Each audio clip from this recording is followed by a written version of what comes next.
මම ආසයි ගොඩාක් දේවල් ඉගෙන ගන්න. අපි ගොඩාන් දේවල් ඉගෙන ගත්ත නේද? මේ නවවසරේ අපි අලුත් දේවල් ටිකක් ඉගෙන ගනිමුද? ඔයාලා කොහෙද ඊළඟට යන්න කැමති?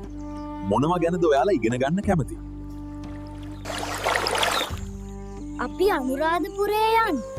අපේ ඉස්කෝලේ අනුරාධපුරේ ගැන ඉගැන්නුවා. අනුරාධපුරේ ගොඩාක් දුර නේද තියෙන්නේ?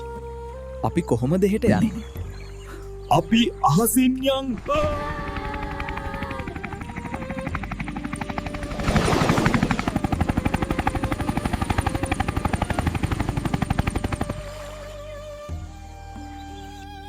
අපි එහෙනම් අනුරාධපුරේදී හමු වෙමු.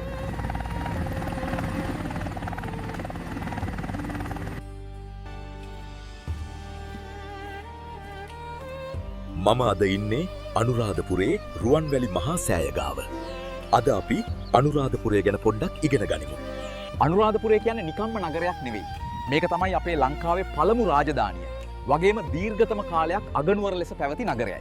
දේවානම්පියතිස්ස රජ දවස මිහිඳු මහරහතන් වහන්සේගේ ආගමනයත් එක්ක බෞද්ධ සංස්කෘතිය ආරම්භ වුණේ මේ රාජධානිය තුලයි. ක්‍රිස්තු වර්ෂ 11 වන සියවස පමණ වන විට දකුණු ඉන්දිය චෝල ආක්‍රමණ වැඩිවීමත් එක්ක රාජධානිය පොළොන්නරුවට මාරු වුණා. යුනෙස්කෝව විසින් ලෝක උරුමයක් ලෙස හදින් වූ අසිරිමත් අනුරාධපුර නගරය ගැන අතීතයට ගිහින් ඉගෙන ගන්න ඔයාලා ආසයිද? අපි මුලින්ම ලෝක උරුමයක් වුණ ගාල්ල ගැන කතා කළා. ඔයාලට මතක ඇති නේද? කැස්බෑවන් ගැන, ගාලු කොටුව ගැන කතා කළා. අපි අද ඉඳලා මේ ලෝක උරුමයක් වුණ අනුරාධපුරය ගැන කතා කරමු. අපි ඉදිරි වීඩියෝ වලින් ඉතිහාසයට ගිහිල්ලාම කතා කරමු.